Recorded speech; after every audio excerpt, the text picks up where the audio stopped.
The dust cloud rose from the stagecoach wheels like a golden curtain in the late afternoon sun, and through it stumbled a woman whose eyes held more stories than the leather-bound Bible clutched against her chest. The year was 1878, and Santa Fe, New Mexico territory, sprawled before her like a promise half-kept. The town had grown considerably since the railroad had pushed through 6 years prior, transforming what had been a sleepy trading post into something that straddled the line between civilization and the untamed frontier. Adobe buildings lined the main thoroughfare, their earthen walls painted amber by the setting sun, while wooden establishments stood beside them like awkward newcomers at a dance. Caroline Foster stepped down from the stagecoach with trembling legs, her traveling bag clutched tightly in one hand. She was 23 years old, with auburn hair that had come loose from its pins during the long journey from St. Louis, framing a face that was more interesting than beautiful. Her green eyes held a wariness that came from recent grief, and her black mourning dress was covered in the fine powder of 1,000 miles. The driver tossed her trunk down with little ceremony, and Caroline fumbled to gather her belongings. She had never felt so alone in her life. 3 months ago, she had been engaged to a banker's son, planning a wedding, living in her father's comfortable home.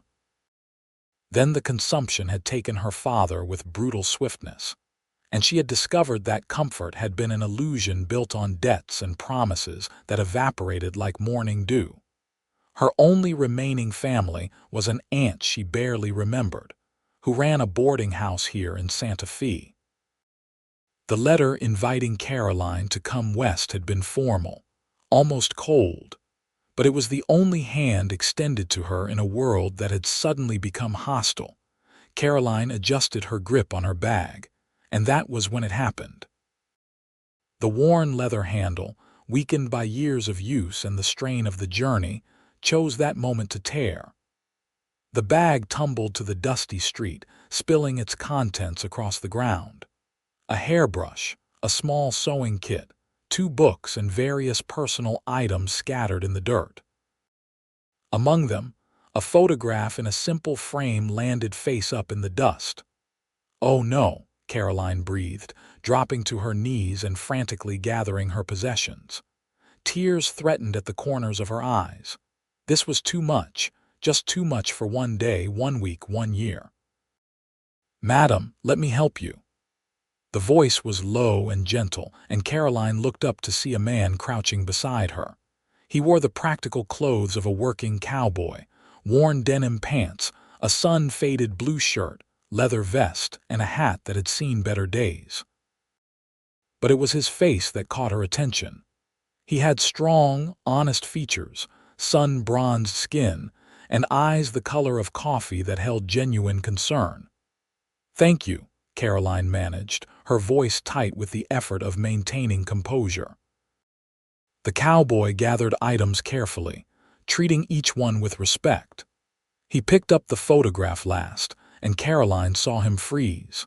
His eyes widened, and he stared at the image for a long moment before looking up at her with an expression she could not quite read. "Madam," he said slowly, "this photograph." Caroline took it from him with shaking hands, glancing down at the image she had looked at 1,000 times. It showed a young man in his early 20s, standing beside a fence with the endless prairie stretching behind him. He wore cowboy attire and held his hat in his hands, squinting slightly against the sun. The photograph had been taken 3 years ago, or so the letter that had come with it had said. "That's my cousin," Caroline said quietly. "Thomas Zimmerman. He's the reason I'm here in Santa Fe." The cowboy sat back on his heels and something in his expression shifted. "Madam, my name is Thomas Zimmerman." The world seemed to tilt sideways. Caroline stared at him, then at the photograph, then back at him. The resemblance was undeniable, though the man before her looked older than the youth in the picture, his face more weathered, his shoulders broader. But that's not possible, Caroline said. You can't be. Thomas Zimmerman is. He was my cousin. He died 2 years ago. My aunt wrote to tell me. A shooting in some saloon dispute. Thomas shook his head slowly. Madam, I assure you I'm very much alive, and I never wrote to any aunt about dying on account of I don't have any aunts. My parents died when I was 16, and I've been on my own since. Caroline felt her mind racing, trying to make sense of this impossibility. Then how do you have this photograph? How am I holding a picture of you if you're not my cousin? I had that photograph taken 3 years ago, Thomas said. I was working on a ranch about 50 miles north of here. A traveling photographer came through, and some of the ranch hands convinced me to have my picture made. I sent one copy back to a friend in Kansas, and I kept the other until... He paused, his expression darkening. Until it was stolen from my saddlebag about 18 months ago. The pieces were beginning to form a picture, but it was one that made Caroline's heart sink. Someone stole your photograph and used it to pretend to be my cousin. It appears that way, madam. Caroline pressed her hand to her mouth, fighting down a wave of nausea. My aunt. The woman who wrote to me, who invited me here. She sent this photograph with her letter. She said Thomas was her dear nephew, her only living family besides me. She said he spoke of me often, remembered me from when we were children. Thomas's jaw tightened. Madam, I'm sorry, but I think someone's been playing a cruel game with you. But why? The question came out as barely a whisper. What possible purpose could it serve? Before Thomas could answer, a woman's voice called out from across the street. Caroline, Caroline Foster. Caroline looked up to see a woman approaching, perhaps 50 years old, wearing a respectable dark blue dress and a forced smile. Her face was thin and sharp, with calculating eyes that reminded Caroline of the creditors who had descended on her father's house. I'm Mrs. Delilah Ferguson, the woman said, extending her hand but not quite meeting Caroline's eyes. Your dear aunt. I've been watching for the stagecoach. Welcome to Santa Fe, my dear. Caroline stood slowly, very aware of Thomas rising beside her. She took the offered hand, feeling the brief, perfunctory squeeze before Mrs. Ferguson released her. Aunt Delilah, Caroline said, testing the word. Something felt wrong, deeply wrong, but she could not quite grasp what it was. Mrs. Ferguson's eyes flicked to Thomas, and for just a moment, something like panic crossed her features. I see you've met one of the local cowboys. Come along, dear. We should get you settled at the boarding house. Madam, Thomas said, his voice taking on a harder edge, I believe you and I should have a conversation about a photograph that was stolen from me. Mrs. Ferguson's face went pale, then flushed with anger. I'm sure I have no idea what you're talking about. Caroline, come along. But Caroline stood her ground, even though every instinct told her to simply comply, to avoid confrontation, to be the good, obedient girl she had been raised to be. Too much had happened, too much had been taken from her, and she was tired of being swept along by currents she did not understand. I think I'd like to hear what Mr. Zimmerman has to say, Caroline said quietly. Thomas looked at her, and she saw something like respect flicker in his eyes. He turned back to Mrs. Ferguson. That photograph Miss Foster has in her possession was stolen from me. You've been using it to impersonate a dead cousin, to lure Miss Foster here under false pretenses. I'd like to know why. Mrs. Ferguson's mouth opened and closed like a fish. People on the street were beginning to notice the confrontation, and a few had stopped to watch. This is absurd, Mrs. Ferguson finally sputtered. The photograph was sent to me by my nephew before he died. This man is obviously a charlatan trying to cause trouble. Then you won't mind if we visit the marshal, Thomas said. I'm sure he'd be interested in hearing about this situation. The marshal knows me well, Mrs. Ferguson said, drawing herself up. I run a respectable establishment. I won't be accused of theft and fraud by some drifting cowboy." Caroline felt as though she were watching the scene from a distance. Everything she had believed about her situation, about having family waiting for her, about having a place to go, was crumbling like a house built on sand. "Mrs. Ferguson," Caroline said, surprised by the steadiness in her own voice, "if you are truly my aunt, then you can tell me my mother's name." Mrs. Ferguson's eyes darted between Caroline and Thomas. "Your mother's name was Elizabeth." "No," Caroline said softly. "It was not." The silence that followed was broken by Thomas's quiet voice. "I think Miss Foster needs to find somewhere else to stay tonight, Mrs." Ferguson's face twisted with something ugly. "That girl owes me. I paid for her stage coach ticket, and I expect to be repaid." "You paid for my ticket?" Caroline's voice rose. "You wrote that you were sending money for the ticket, but no money ever came." "I had to sell my mother's jewelry to afford the fare." "More lies," Mrs. Ferguson snapped, but her voice lacked conviction. "You'll regret this, both of you." She turned and stalked away, her skirts kicking up small clouds of dust. Caroline stood frozen, watching her supposed aunt disappear into the crowd.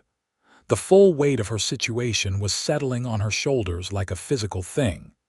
She was alone in a strange town, with no money, no family, and now no place to stay. "Miss Foster," Thomas said gently, "I think we need to sit down and sort this out properly." Caroline nodded numbly, then bent to gather the rest of her scattered belongings. Thomas helped her, and together they collected everything back into her damaged bag. He picked up her trunk with ease and gestured toward a modest building down the street. "There's a decent restaurant over there. The owner is a friend of mine. We can talk, and you can have something to eat. You look like you haven't had a proper meal in days." Caroline wanted to protest, to insist she was fine, but the truth was she had barely eaten since leaving St. Louis, too sick with anxiety and grief to force down more than bits of bread. She nodded and followed Thomas down the wooden sidewalk. The restaurant was small but clean, with checkered curtains on the windows and the warm smell of cooking food filling the air. A stout woman with kind eyes and flour on her apron looked up as they entered. "Thomas Zimmerman, it's been weeks since you've darkened my door," she said with a smile that faded when she saw Caroline's distressed face. "What's happened?" "It's a long story, Rosa. Could we have a table in the back, and maybe some of whatever you've got cooking?" "I think the lady could use a meal." Rosa nodded immediately. "Of course. Sit. I'll bring food and coffee." Thomas led Caroline to a table in the quieter back corner of the restaurant and set her trunk beside it. Caroline sank into the chair, feeling as though her legs might not support her much longer. "I don't understand any of this," Caroline said once they were seated. "Why would someone go to such elaborate lengths? What did Mrs. Ferguson hope to gain?" Thomas removed his hat and set it on the table, running a hand through his dark hair. "I've been thinking about that. You said you had to sell your jewelry to afford the stagecoach ticket. Did you mention that in any correspondence with Mrs. Ferguson?" Caroline thought back. "I wrote to tell her I was coming. I mentioned that I had to settle my father's affairs, that I was selling what remained." "So she knew you had some resources," Thomas said grimly. "My guess is she planned to extract as much money from you as possible. Room and board at inflated rates, perhaps loans she'd never expect to be repaid. When you arrived with nothing, she probably figured she'd still get some work out of you, free labor at her boarding house." The ugly logic of it made sense. Caroline felt a hot flush of shame at her own naivety. "I should have known better. I should have asked more questions, demanded proof." "You were grieving," Thomas said, his voice gentle, "and desperate. She preyed on that. That's on her, not you." Rosa arrived with plates of beef stew, fresh bread, and 2 cups of coffee. The food smelled heavenly, and Caroline realized she was ravenously hungry. They ate in silence for a few minutes, and Caroline felt strength returning to her body with each bite. "Thank you," she said finally, "for helping me. You didn't have to." Thomas met her eyes across the table. "Couldn't very well leave you in the street. Besides, that woman used my photograph to run her scheme. That makes it partly my business. What will you do about it?" "I'll talk to the marshal tomorrow, let him know what happened. Probably won't amount to much legally unless other people come forward with similar stories, but at least it'll be on record." He paused. "The more pressing question is what you'll do." Caroline set down her spoon, the temporary comfort of the food fading as reality reasserted itself. "I don't know. I have almost no money, no family, no prospects," she laughed, but there was no humor in it. "I suppose I'll need to find work, any work, and a cheap place to live." Thomas was quiet for a moment, his brow furrowed in thought. "I might have an idea, but I need to explain something first." Caroline waited, watching his face. There was an honesty in his expression that she instinctively trusted, even though she barely knew him. "I work for a ranch about 10 miles west of here," Thomas began. "The Double J, owned by a man named Jonathan Jenkins.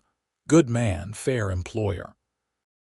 His wife died 2 years ago, and he's been struggling to manage the ranch and raise his 2 daughters alone.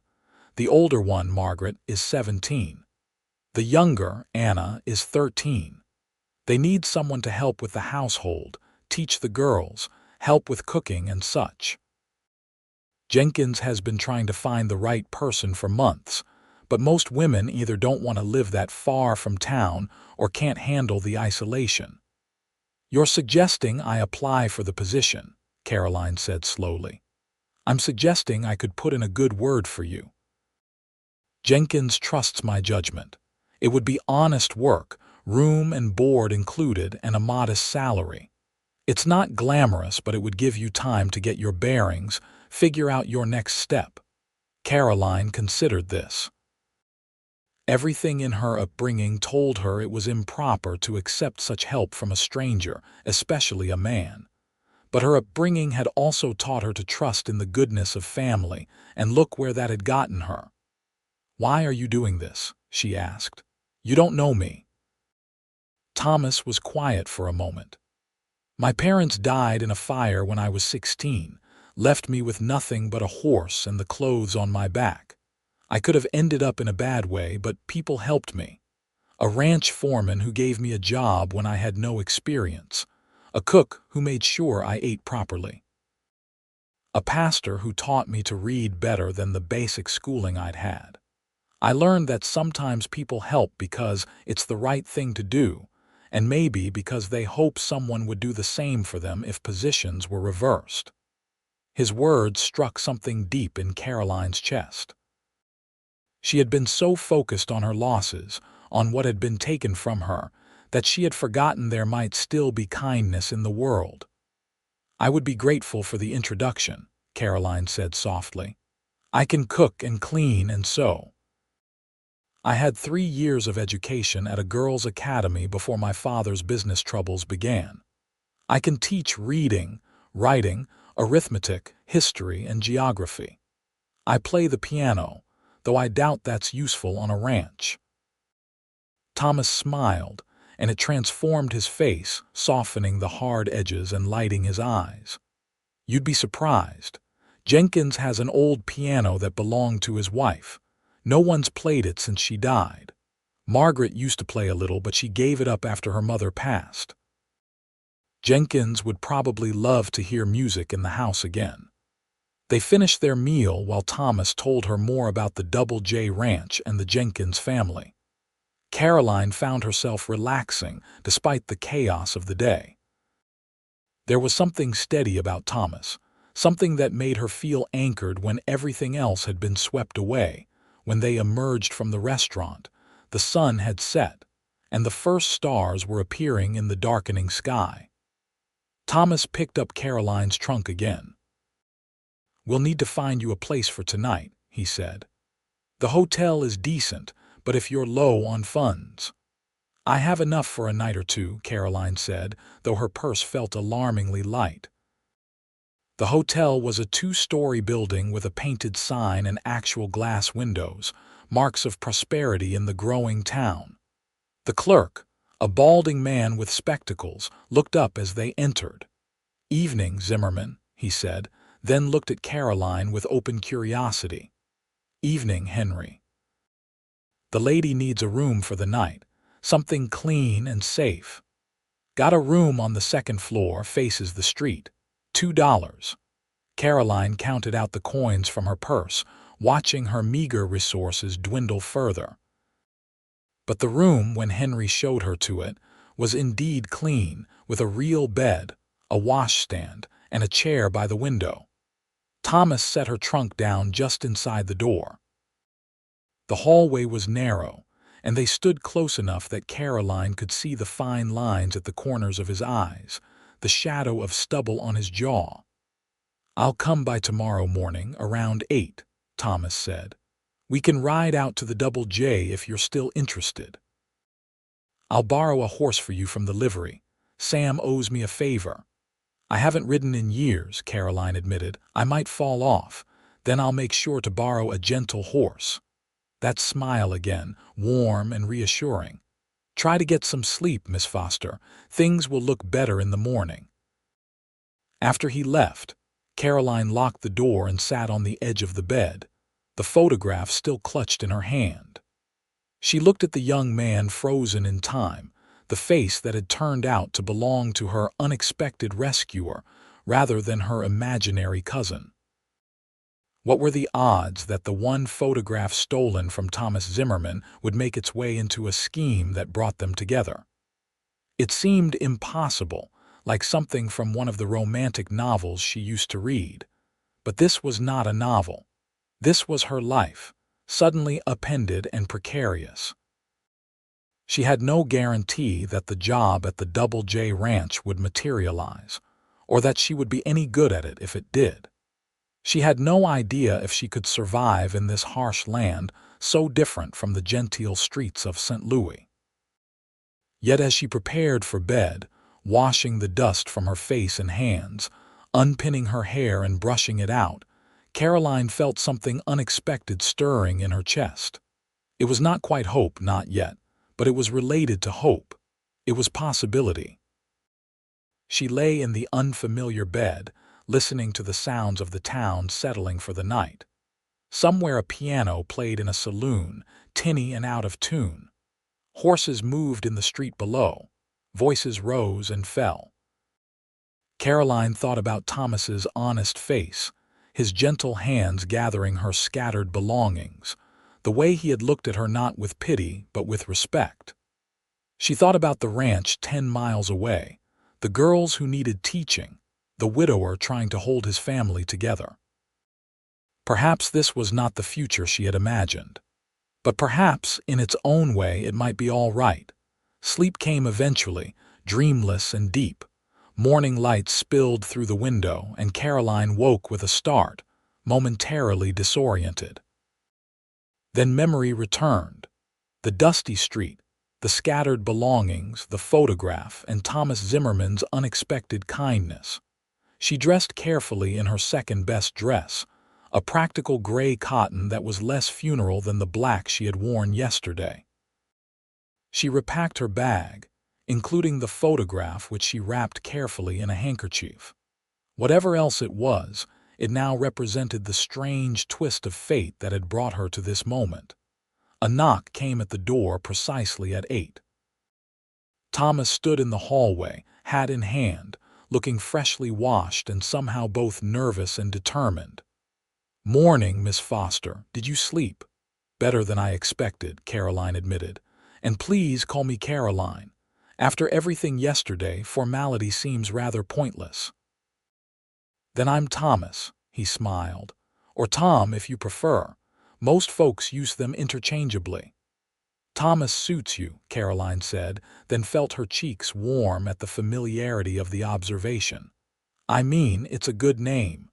If Thomas noticed her embarrassment, he was kind enough not to show it. "I've got horses waiting. Have you had breakfast?" "Not yet. We'll stop by Rosa's place. She's packing us something we can eat on the ride." They collected Caroline's trunk, which Thomas arranged to have held at the hotel, and walked through the morning streets. Santa Fe was waking up around them, shop owners sweeping porches, wagons delivering goods, the smell of wood smoke and cooking food mixing with the ever-present dust. Rosa greeted them with a knowing look and a wrapped bundle of food. "You take care of this girl, Thomas Zimmerman. She looks like she's been through enough." "I intend to, Rosa." At the livery, a bow-legged man with a weathered face and a pipe clenched between his teeth nodded to Thomas. "Got the horses ready. The mare's gentle as a lamb." The horse in question was a pretty bay with soft eyes and a patient demeanor. Thomas helped Caroline mount, his hand steadying her as she settled into the saddle.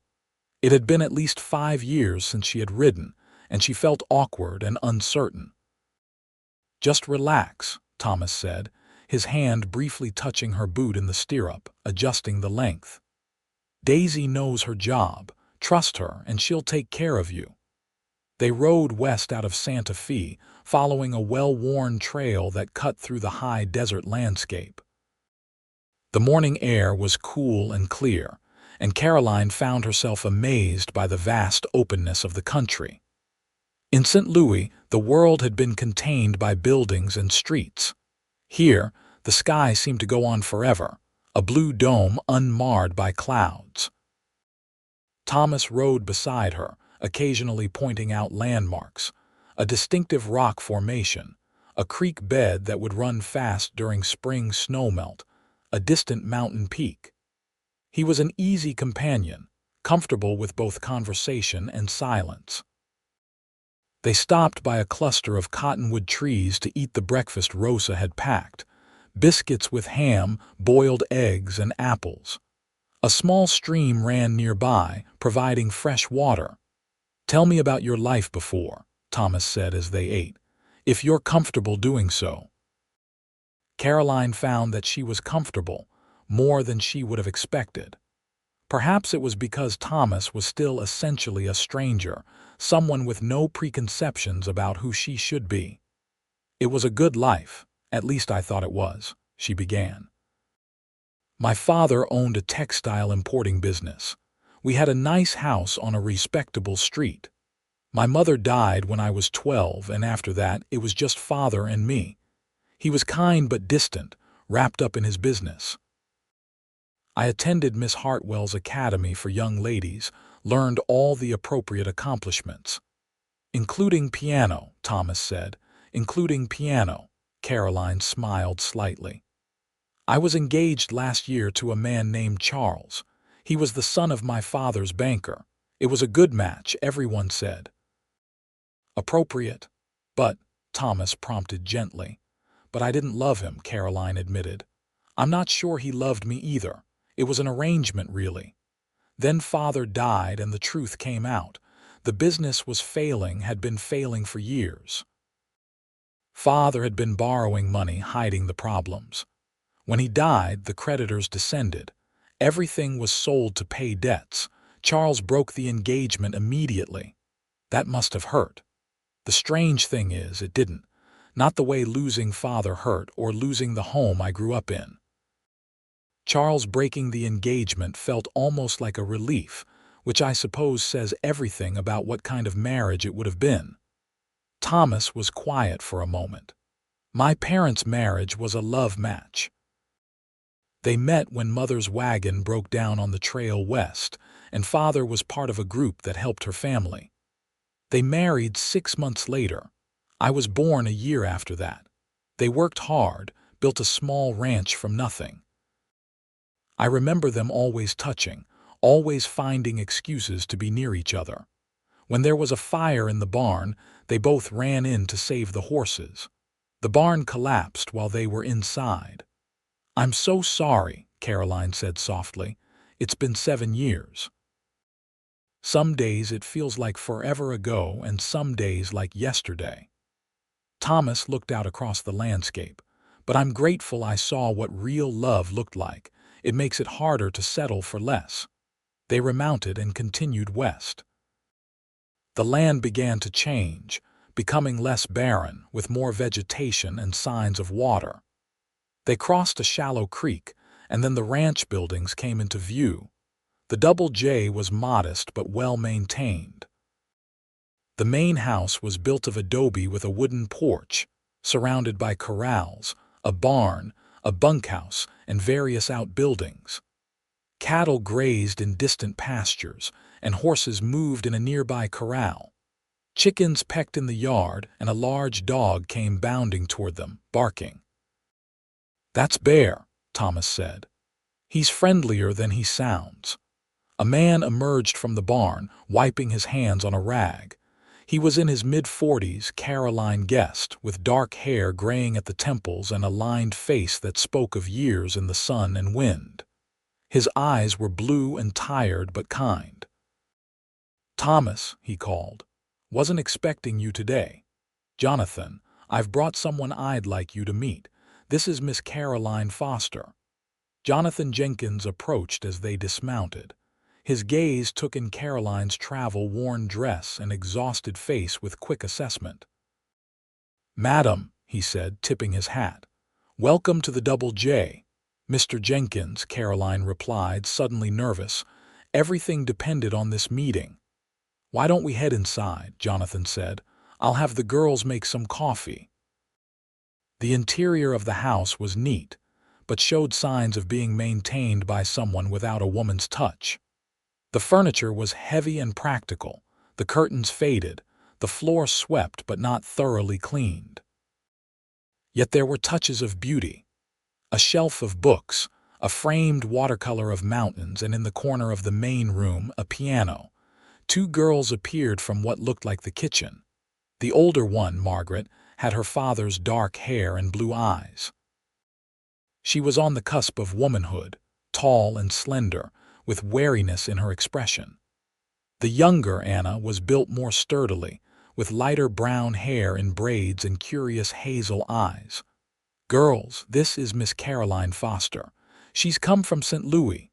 Miss Foster, my daughters Margaret and Anna." "How do you do?" Caroline said, giving them a small curtsy that made Anna giggle. "Why did you do that?" Anna asked. "Anna, mind your manners," Jonathan said, but not unkindly.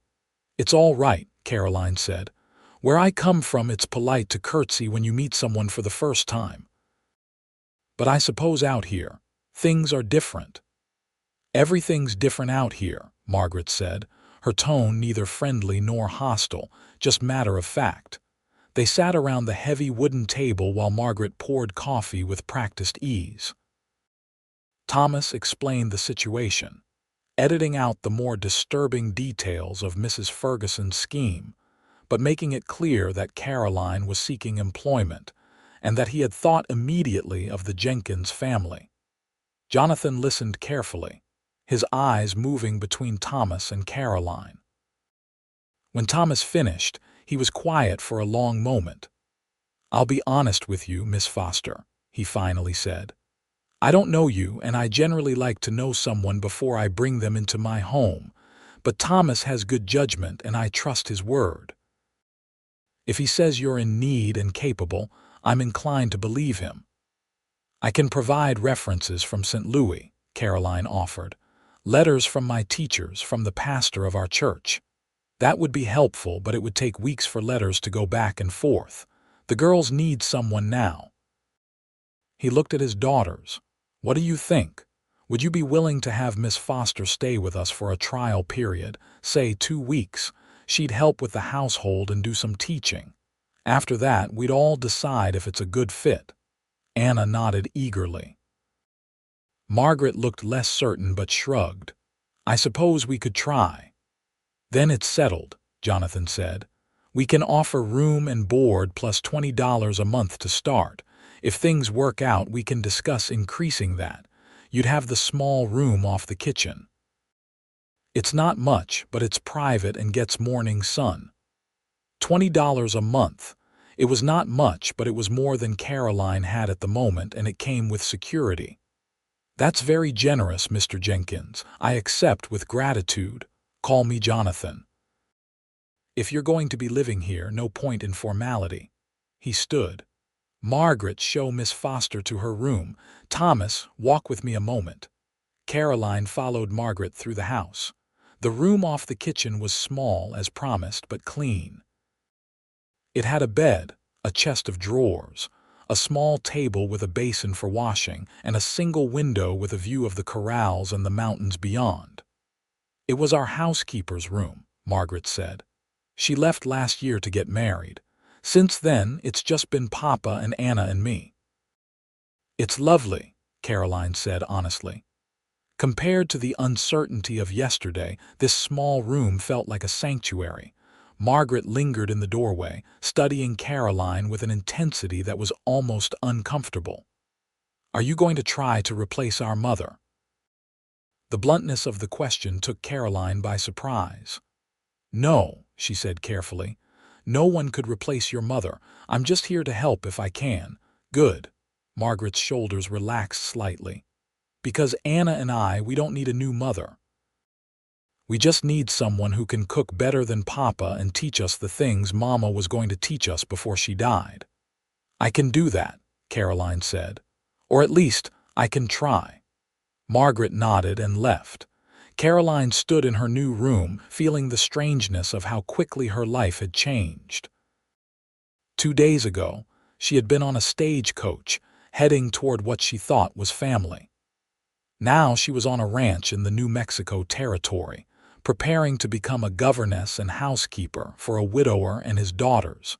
She returned to the main room to find Thomas preparing to leave. Jonathan was walking him to the door, their conversation low. Thank you, Caroline said to Thomas, for everything. I'll come by in a few days, Thomas said. Make sure you're settling in all right, and I still need to talk to the marshal about that photograph situation. After Thomas left, the house felt suddenly very quiet. Caroline stood awkwardly, not sure what to do with herself. Well, Jonathan said, I suppose we should figure out how this is going to work. Margaret, Anna, come here. The family gathered in the main room, and Caroline felt their eyes on her, assessing and uncertain. Miss Foster, Jonathan began, then paused. Caroline, if I may, I'm not good at speeches, so I'll just say this plainly. My wife, Elizabeth, died 2 years ago. She was thrown from a horse when it spooked. Since then, we've been managing as best we can, but it's been hard. The girls need structure, education, the kind of guidance a woman can provide. I need help with the household so I can focus on keeping the ranch running. I hope you can provide that. In return, I'll give you a safe place to stay and honest pay. We'll all need to be patient with each other while we adjust. Does that sound fair? Very fair, Caroline said. Good. Then let's start with the practical things. Anna, show Caroline where we keep the food stores. Margaret, you can explain the household routines. I'll leave you all to get acquainted.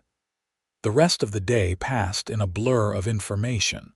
The kitchen was reasonably well stocked, though the organization was haphazard. The girls showed Caroline the chicken coop, the root cellar, the garden that had been neglected but still produced a few hardy vegetables. They explained that meals were usually simple, that Jonathan left for work at dawn and often did not return until dusk, that they did their own laundry in a large tub by the well. Caroline listened and observed, making mental notes. She could already see ways to improve the household efficiency, but she held her tongue. First, she needed to earn their trust. That evening, Caroline prepared her first meal for the Jenkins family. A simple beef stew with vegetables, biscuits, and the dried apple pie she managed to put together from the stores.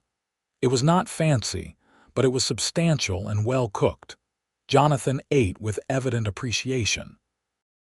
This is the best meal we've had in months, he said, and both girls nodded agreement, even Margaret. After dinner, Caroline washed dishes while Anna dried. The girl chattered happily about the ranch, the animals, her friends in town who she only saw on Sundays when they went to church. "Do you really know how to play piano?" Anna asked. "I do. Mama used to play. Margaret learned a little, but after Mama died, nobody touches it anymore." Caroline dried her hands and walked over to the piano. It was dusty but appeared to be in reasonable condition. She lifted the lid and pressed a few keys. The instrument was out of tune, but not terribly so. "May I?" she asked Jonathan, who was sitting by the fireplace with a book. "Please," he said softly. Caroline sat on the bench and let her fingers find their way across the keys. She played a simple melody, something her mother had taught her years ago. The music was tentative at first, then grew stronger as her confidence returned. When she finished, the room was silent. Anna had tears in her eyes. Margaret stood frozen in the doorway to the kitchen. Jonathan's face was unreadable, but his eyes were bright. "That was beautiful," Anna whispered. "Thank you," Caroline said, suddenly feeling she might have overstepped. "I'm sorry if it brought back difficult memories." "It did," Jonathan said, "but not in a bad way. It's been too quiet here for too long. Music belongs in a home." That night, lying in her narrow bed, Caroline listened to the unfamiliar sounds of the ranch. Cattle lowing in the distance, the wind in the eaves, the creak of the house settling. She thought about the strange path that had led her here, about Mrs. Ferguson's deception, and the stolen photograph that had connected her to Thomas. Thomas. She found herself thinking about him more than was perhaps proper. The kindness in his eyes, the strength in his hands, the way he had helped her without asking for anything in return.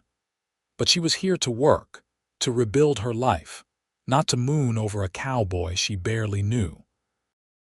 Caroline forced her thoughts to more practical matters.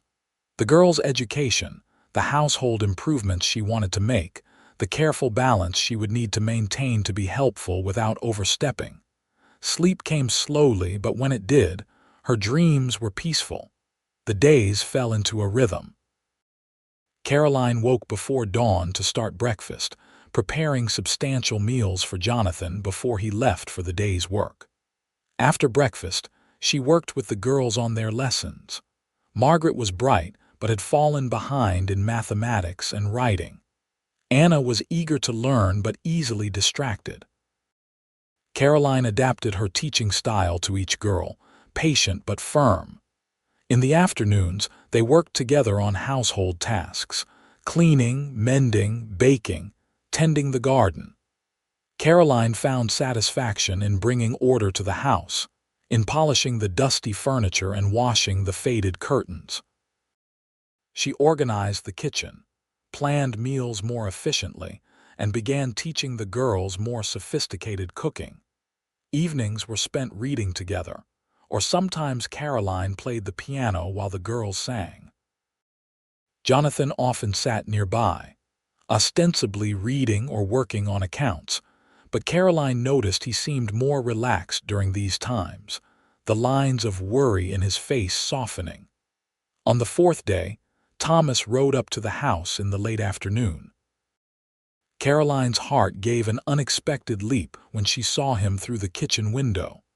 "Miss Caroline, Thomas is here," Anna called excitedly. The girl had taken to Caroline with wholehearted affection. Caroline wiped her hands on her apron and stepped out onto the porch. Thomas dismounted and tipped his hat, a smile playing at the corners of his mouth. "Afternoon, Caroline. Thought I'd check on how you're settling in." "Very well, thank you." Caroline was aware of Anna hovering in the doorway behind her, listening. "Would you like to come in for coffee?" "That would be welcome." They sat at the kitchen table while Caroline poured coffee and set out fresh cookies she had baked that morning. Anna perched on a chair, full of questions for Thomas about the horses, the cattle, the latest town gossip. "Anna," Margaret said, appearing from the hallway, "come help me with the eggs." Anna protested but went, leaving Caroline and Thomas alone. "You look better," Thomas observed. "Not so worn down." "I feel better. The Jenkins family has been very kind. The work is hard, but it's honest and I feel useful." "I'm glad." Thomas wrapped his hands around the coffee cup. "I talked to the marshal about Mrs. Ferguson. He wasn't surprised. Turns out she's been suspected of various schemes before, but nothing provable. He said he'd keep an eye on her, make sure she doesn't try the same trick with anyone else." "I suppose that's something." Caroline found she did not want to think about Mrs. Ferguson and the ugliness of that first day. This new life felt fragile, and dwelling on the past might somehow break the spell. "There's something else," Thomas said, his expression becoming more serious. "I've been thinking about that photograph. About how strange it is that of all the photographs that could have been stolen, mine ended up being used to bring you here. About how I happened to be right there when your bag broke." "Coincidence," Caroline said, though her heart was beating faster. "Maybe. Or maybe something else." Thomas met her eyes. "I'm not a religious man, not particularly, but my mother used to say that sometimes God works in mysterious ways, bringing people together who are meant to meet." Caroline felt heat rising in her cheeks. "Thomas, I'm not saying this right." He set down his cup, frustrated. "What I mean is, I'd like to call on you properly, court you if you're willing. I know the timing is strange and we've only just met, but I feel something here, Caroline. I think you might feel it too." Caroline's breath caught. She did feel it, that pull toward him, that sense of recognition that went deeper than logic. But fear rose up alongside the attraction. "I don't know if I'm ready for this," she said honestly. "Everything in my life has fallen apart so recently. I'm still finding my feet." "I understand. I'm not asking for an answer right now. I'm just asking if I can come by sometimes, spend time with you, let us see where this might go." Before Caroline could respond, Jonathan's voice came from the doorway. "Sorry to interrupt, but Thomas, I need your help with something in the barn if you have a minute." Thomas stood immediately. "Of course." After he left with Jonathan, Caroline sat alone in the kitchen, her mind spinning. She wanted to say yes to Thomas, wanted it with an intensity that frightened her. But she had made a mistake trusting Charles, trusting that a comfortable arrangement could substitute for real feeling. She did not want to make another mistake. Margaret appeared in the doorway. "He likes you," she said. "Thomas, it's pretty obvious." "Margaret, that's not appropriate conversation." "Why not? You're both adults, and Thomas is a good man. Mama liked him. She said he was one of the most honest people she'd ever met." Caroline looked at the girl with new appreciation. "You don't mind? The idea of your father's employee courting the governess." "You're more than just the governess," Margaret said. "You've made this house feel like a home again. Anna is happier. Papa is sleeping better, I can tell, because he doesn't pace at night anymore. And you're not trying to be Mama, you're just being yourself. That's enough." Unexpected tears pricked Caroline's eyes. "Thank you, Margaret. That means more than you know." When Thomas returned from the barn, Caroline walked out to see him off. The sun was setting, painting the sky in shades of orange and pink. "Thomas," she said softly, "yes, you can call on me, I'd like that." His smile was brilliant. "Really, really. But slowly, please, I need time." "We have all the time in the world," Thomas said. Over the following weeks, Thomas became a regular visitor to the Double J Ranch. He came on Sundays after church, which the family attended together in town. He came some evenings after finishing work at his own ranch. He was always respectful, never pushing, content to sit on the porch and talk with Caroline while she shelled peas or mended clothes. They talked about everything. Thomas told her about his years as an orphan, working his way up from stable hand to respected cowboy. He described the land he was saving money to buy. a piece of property with a creek and good grazing that would be perfect for a small ranch of his own. Caroline told him about St. Louis, about her father's business, about the society she had belonged to that now seemed like a different world. She told him about her mother who had died of pneumonia and how she still missed her with a sharp ache at unexpected moments. "You ever wish you could go back?" Thomas asked one evening. They were sitting on the porch steps, watching the stars come out. "To that life, to the city?" Caroline considered the question. A month ago she would have said yes without hesitation. But now, "No," she said, surprising herself with the certainty. That life was comfortable, but it was also constrained. Every action judged, every choice dictated by what was proper. Here, things are harder in some ways, but they're more real. Does that make sense? Perfect sense. Thomas reached over and took her hand.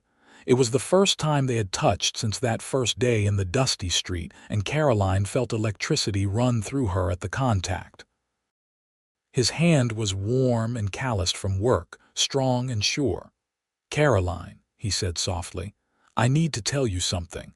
I'm falling in love with you. I know it's fast. I know we should probably take more time, but I've never felt this way before, and I needed you to know." Caroline's heart pounded. She looked at their joined hands, then up at his face, illuminated by the lamplight spilling from the window. "I'm falling in love with you too," she whispered.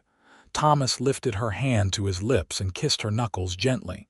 "Then we'll fall together." Inside the house, Margaret and Anna were supposedly doing their evening studies, but Caroline strongly suspected they were watching from the window. She did not care. For the first time since her father's death, since her world had collapsed, Caroline felt happy. The happiness was tested 2 weeks later when Caroline received a letter forwarded from St. Louis. The return address was Charles's family home. She opened it with trembling hands, Thomas watching her with concern. They had fallen into the habit of spending Sunday afternoons together, and today they were sitting by the creek that ran through the ranch property. "Dear Caroline, I am writing to inform you that my circumstances have changed. My father's bank has experienced significant growth, and my own prospects have improved considerably. I have reflected on my hasty decision to end our engagement and believe I acted in undue haste. If you were to return to St. Louis, I would be willing to renew our engagement. I recognize this may come as a surprise, but I hope you will give the matter serious consideration. A woman in your current circumstances cannot have many options, and this would allow you to return to the society and comfort you were born to. I await your response. Regards, Charles. Caroline read the letter twice, then handed it to Thomas without a word. His face darkened as he read. "The nerve of this man," Thomas said quietly. "He abandoned you when you needed help, and now that his situation has improved, he expects you to come running back." "He's not entirely wrong about my circumstances," Caroline said, though the words tasted bitter. "I'm a governess on a ranch with almost no money of my own. In the world I came from, that's a tragedy." "And in this world?" Thomas asked, his eyes searching her face. "In this world, I'm building something real." Caroline took the letter back and stood. She walked to the edge of the creek and, without hesitation, tore the letter into small pieces and let them fall into the water. They floated away, disappearing around the bend. She turned back to Thomas. "I have no interest in returning to a man who sees me as a convenience and a marriage that would be nothing more than a business arrangement. I want more than that." Thomas stood and came to her, his hands settling gently on her shoulders. "What do you want, Caroline?" "I want what your parents had, what the Jenkinses had. I want love, real love, even if it means choosing a harder path."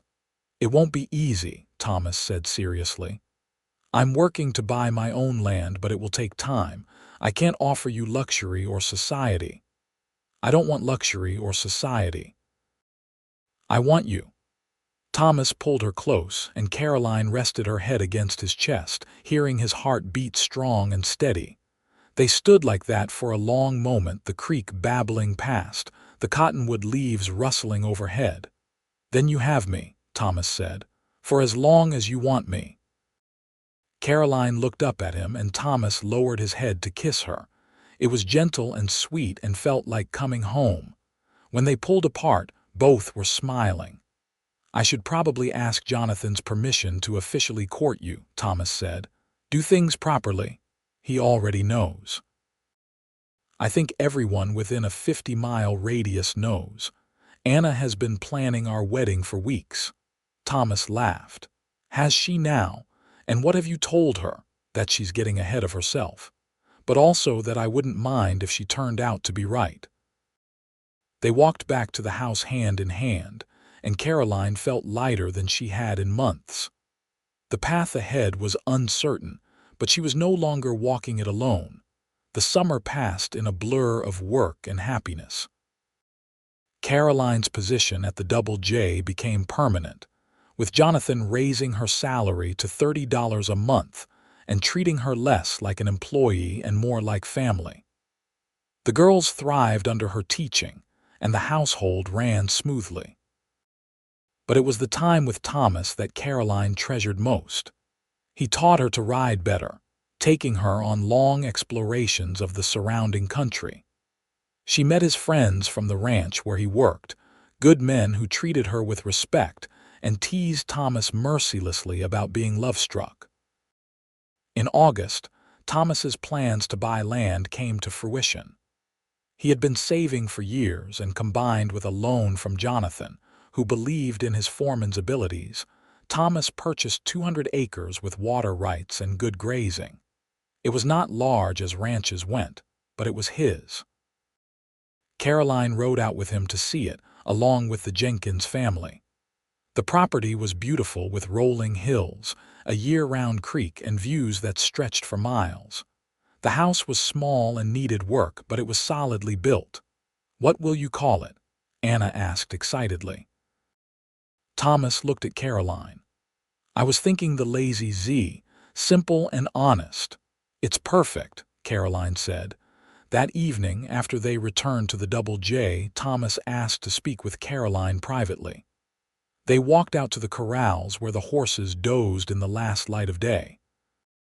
"I have something for you," Thomas said, pulling a small box from his pocket. "It's not fancy, but it's real." He opened the box to reveal a simple gold band with a small but clear diamond. "My mother's ring. It survived the fire because she had loaned it to a friend. That friend tracked me down years later to return it. I've been carrying it for weeks, waiting for the right moment." Thomas dropped to one knee in the dust. "Caroline Foster, you've brought joy back into my life. You've shown me that good things can come from painful circumstances, that hope isn't foolish. I love you with everything I am. Will you marry me? Will you build a life with me on the Lazy Z?" Caroline felt tears streaming down her face. "Yes, yes, absolutely yes." Thomas stood and slipped the ring on her finger. It fit perfectly. Then he pulled her into his arms and kissed her deeply, and Caroline felt the last walls around her heart crumble away. They were married in September, in the small church in Santa Fe. Rosa from the restaurant helped Caroline sew a simple but beautiful dress of cream-colored cotton. Margaret and Anna were her attendants, wearing their best dresses and looking proud. Jonathan walked her down the aisle, tears in his eyes as he placed her hand in Thomas's. The ceremony was short and sweet, the vows spoken with deep sincerity. When the pastor pronounced them husband and wife, and Thomas kissed his bride, the small congregation erupted in applause. The reception was held at the Double J, with tables set up in the yard and food provided by half the town. People danced to fiddle music, and Caroline played piano while Thomas stood beside her, his hand on her shoulder.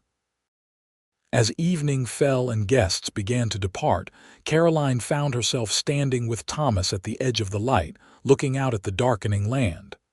"Happy?" Thomas asked softly. "Beyond words," Caroline replied. They spent their wedding night in the small house on the Lazy Z, which friends had helped Thomas fix up. It was simple but clean, with wildflowers in jars on the table and curtains sewn by Margaret and Anna at the windows. Thomas carried Caroline over the threshold, both of them laughing. Inside, he set her down gently and cupped her face in his hands. "I will spend every day trying to make you happy," he said. "You already do," Caroline replied, "just by being yourself." Their first months of marriage were spent settling into their new life. Caroline continued to help the Jenkins family part-time, riding over several days a week to work with the girls and assist with household tasks. Jonathan insisted on still paying her, though at a reduced rate, saying that her teaching was too valuable to lose. The rest of her time was spent on the Lazy Z, helping Thomas build their ranch. She learned to help with the cattle, to brand and doctor them. She kept chickens and a large garden, preserved food for winter, and slowly transformed the house into a home. In the evenings, they sat together on their porch, watching the sun set over their land. Sometimes they talked, sometimes they sat in comfortable silence, and sometimes Thomas played his harmonica while Caroline sang. "You ever think about that day?" Thomas asked one evening in November. "When your bag broke and the photograph fell out?" "Often," Caroline admitted. "It seems impossible that so much could change from one small moment." "Mrs. Ferguson did us a favor," Thomas said. "In the worst possible way, but still," Caroline laughed. "I suppose she did. Though I don't think I'll be thanking her. Fair enough." Thomas pulled Caroline closer. "I'm just grateful for all of it, even the hard parts that led us to each other." In December, Caroline discovered she was pregnant. She told Thomas on Christmas morning her gift to him. He swept her up in his arms, spinning her around until she was breathless and laughing. "A baby," he kept saying, wonder in his voice. "We're going to have a baby." The pregnancy progressed smoothly through the winter and into spring. Caroline continued her work, though Thomas worried constantly and tried to get her to rest more. She refused to be coddled, though she did appreciate his concern. Margaret and Anna were excited about the coming baby, visiting often to help prepare. They sewed tiny clothes and blankets, and Anna painted a beautiful cradle that Thomas had built. Jonathan was happy for them but also wistful. "Elizabeth wanted more children," he said quietly one day when Caroline was visiting. "She would have loved this, a new baby at the Lazy Z." "She is loved," Caroline said gently. "The girls talk about her, remember her. That kind of love doesn't die." In early June, on a warm morning with birds singing outside, Caroline gave birth to a healthy baby boy. The birth was hard but not overly complicated, with a midwife from town attending and Thomas pacing outside until he was finally allowed to meet his son. "He's perfect," Thomas said, his voice choked with emotion as he held the tiny bundle. "He looks like you." "He has your nose," Caroline said, exhausted but happy. They named him James after Thomas's father. The baby was healthy and strong, with a lusty cry that suggested he would be a force to be reckoned with. The years that followed were full of hard work and joy. The Lazy Z prospered under Thomas's careful management. They added to their herd, improved the house, built a proper barn. Caroline's garden flourished, and she became known in the area for her preserves and baked goods, which she sometimes sold in town. James grew into a sturdy, curious toddler with his father's eyes and his mother's determination. When he was 2, Caroline gave birth to a daughter, named Elizabeth after both grandmothers. 2 years after that, another son arrived, whom they named Samuel. Margaret Jenkins married a young rancher from a neighboring property, and Anna announced her intention to become a teacher, inspired by Caroline's example. Jonathan seemed to find peace as the years passed, though he never remarried. He was content to be a grandfather to the Zimmerman children and a friend to Thomas and Caroline. Rosa from the restaurant became a regular visitor, bringing food and gossip from town. The Lazy Z became known as a place of warmth and welcome, where travelers could find a meal and a kind word. On their 10th wedding anniversary, Thomas and Caroline sat on their porch, watching their children play in the yard. James was helping his younger siblings build a fort from fallen branches, his voice patient as he explained his vision. "Look at them," Caroline said softly. "Sometimes I can hardly believe this is my life." Thomas took her hand, the gesture as natural now as breathing. "Any regrets?" "Not a single one." Caroline leaned her head on his shoulder. "Though sometimes I think about that girl who stepped off the stagecoach, so lost and frightened. I wish I could tell her everything would be all right." "She survived," Thomas said. "More than survived. She built something beautiful." "We built something beautiful," Caroline corrected. They sat in comfortable silence, the sounds of their children's laughter mixing with the evening birdsong. The sky was turning pink and gold as the sun approached the horizon, painting the land in warm light. Caroline thought about the photograph that had started everything, now framed and hanging in their bedroom. She thought about Mrs. Ferguson's cruel scheme that had inadvertently brought her to Thomas. She thought about all the pain and loss that had led her to this moment. "What are you thinking?" Thomas asked. "That I would go through it all again," Caroline said. "Every hard moment, every loss, if it meant ending up here with you." Thomas kissed her temple. "That's the most romantic thing you've ever said to me." "I have my moments." Inside the house, baby Elizabeth started crying, and Samuel immediately began to wail in sympathy. James called out that he was hungry. The perfect moment dissolved into the beautiful chaos of family life. Thomas stood and pulled Caroline to her feet. "Ready, always," she said. Hand in hand, they went inside to their children, to the dinner that needed making, to the bedtime stories that needed reading, to all the small rituals that made up a life. It was not the life Caroline had once imagined for herself, but it was infinitely better. Years continued to pass, bringing change and constancy in equal measure. The children grew, each developing their own personality and dreams. James became a skilled horseman like his father, talking of one day expanding the Lazy Z.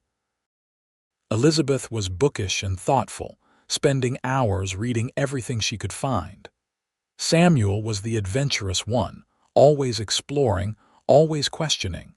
Caroline and Thomas aged gracefully, their love deepening rather than fading with time. They faced droughts and hard winters, cattle diseases and financial pressures, but they faced them together. The partnership they had built proved stronger than any challenge. On their 20th anniversary, the whole family gathered at the Lazy Z for a celebration. Margaret and her husband came with their 4 children. Anna, now a respected teacher in Santa Fe, brought her new husband. Jonathan, now in his 70s and moving slower but still sharp, made the journey with help from his grandchildren. A long table was set up in the yard, laden with food. Children ran and played while the adults talked and laughed. As the sun began to set, Caroline stood to make a toast. 20 years ago," she began, "I stepped off a stagecoach in Santa Fe with nothing but grief and uncertainty. A bag broke, a photograph fell in the dust, and a kind man picked it up. From that moment, everything changed. I found not just a husband, but a partner, a home, a family, a life beyond anything I had dared to hope for." She looked at Thomas, who was watching her with the same love in his eyes that had been there on their wedding day. "Thank you for choosing me, for building this life with me, for showing me what real love looks like." Thomas stood and pulled her close. "Thank you for trusting me, for taking a chance on a cowboy with more dreams than sense. You made all my dreams come true." They kissed, and their children groaned good-naturedly while the adults applauded. The party continued into the evening with music and dancing under the stars. Later, after the guests had departed and the children were finally asleep, Caroline and Thomas walked out to the creek that had been the site of so many important moments in their relationship. "You ever wonder what would have happened if things had been different?" Caroline asked. "If Mrs. Ferguson's scheme had worked differently, if the bag hadn't broken, if you hadn't been there at that exact moment?" "Sometimes," Thomas admitted. "But then I remember that some things are meant to be. You were meant to come west. I was meant to be there. We were meant to find each other." "You sound like your mother," Caroline said with a smile. Maybe she was right about mysterious ways and meant to be. They stood together in the moonlight, the water flowing past as it had for countless years and would for countless more. The land spread around them, their land, built by their work and their love. "I love you," Caroline said. "I will love you until my last breath and beyond." "And I love you," Thomas replied. "My partner, my wife, my heart." They kissed under the stars, and the creek sang on, and somewhere an owl called in the darkness. The world was vast and sometimes harsh, but here, in this moment, everything was exactly as it should be. Years later, when Caroline and Thomas were old and gray, they would tell their grandchildren the story of how they met. The children would sit wide-eyed, listening to the tale of the photograph and the broken bag, the scheme that had backfired, and the love that had grown from such unlikely beginnings. "That's the most romantic story ever," one granddaughter would sigh.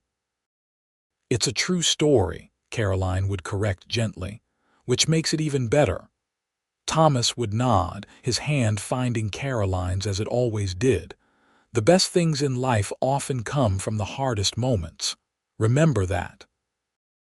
And the children would remember, carrying the story forward into their own lives, a testament to the power of kindness, the importance of second chances, and the mysterious ways that love can find us when we need it most. On their 50th wedding anniversary, the family gathered again at the Lazy Z, which had been passed to James but remained a home to all of them. 3 generations filled the house and yard, a testament to the life Caroline and Thomas had built. Caroline sat in her favorite chair on the porch, Thomas beside her. They were both in their 70s now, their bodies worn by years of hard work, but their minds still sharp, their love still strong. 50 years, Caroline said wonderingly. "It seems impossible." "Best 50 years of my life," Thomas said. "Mine too." They watched their family together, the children and grandchildren who carried forward their legacy. The photograph that had started everything was now a treasured family heirloom, the story behind it told and retold until it had become part of family legend. As the sun set on that golden anniversary day, Caroline felt complete. The girl who had stepped off the stage coach so long ago, lost and alone, had found everything she had been searching for and more. The photograph had been a beginning, but the real story was the life she and Thomas had built together, brick by brick, year by year, love upon love. No regrets. Thomas asked, the question he had asked so many times over the years. "Not a single one," Caroline replied, the answer she had given every time, and it was true. Through all the hard years and the good, through joy and sorrow, through the endless work of building a life in an unforgiving land, Caroline had never regretted the choice she had made that day in the dusty street of Santa Fe. To choose Thomas, to choose love, to choose this life. They sat together as the stars came out, their hands linked as they had been for 50 years, and would be for whatever time remained to them. The lazy Z spread around them, a monument to perseverance and love. The creek sang its endless song. And in the house behind them, their family laughed and loved and carried on the legacy they had begun. It was enough. It was more than enough. It was everything. The end came peacefully for both of them, as these things sometimes mercifully do. Thomas passed first, in his sleep one winter night, Caroline's hand in his. He was 82 years old and had lived every one of those years fully. Caroline followed him 6 months later, unable or unwilling to remain long without her partner. She was 80 years old, and her last words to her gathered family were a smile and a whisper. "He's waiting for me." They were buried side by side on a hill overlooking the lazy Z, under the endless New Mexico sky they had both loved. The photograph that had brought them together was buried with Caroline, held against her heart, a full circle to the story that had begun in dust and ended in legacy. The family they created continued on, generation after generation, always remembering the story of how it all began. Of a photograph that fell in the dust, of a cowboy who returned it and saw himself inside, and of the love that grew from that impossible moment into something that would last forever. Their story became part of the land itself, whispered by the wind, sung by the creek, remembered in the very bones of the Lazy Z Ranch. And though Caroline and Thomas were gone, the love they had shared and the life they had built remained, a testament to the truth that sometimes, in the hardest moments, grace can find us in the most unexpected ways. And that is how a bag broke in the dust of a New Mexico town, how a photograph fell and was returned, and how two people found in each other everything they had been searching for. It is a love story, simple and true, and it ends as all the best love stories do, with a life well lived, a love well shared, and a legacy that endures long after the final breath has been taken. Their great-grandchildren still live on the Lazy Z, still tell the story, still treasure the lesson that Caroline and Thomas taught by their example. That love, real love, is worth any hardship, any sacrifice, any leap of faith into the unknown.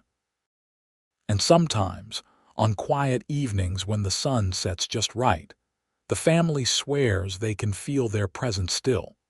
Two spirits walking hand in hand across the land they loved, together for eternity as they had been in life. This is their story, complete and whole, a love that began in dust and ended in forever.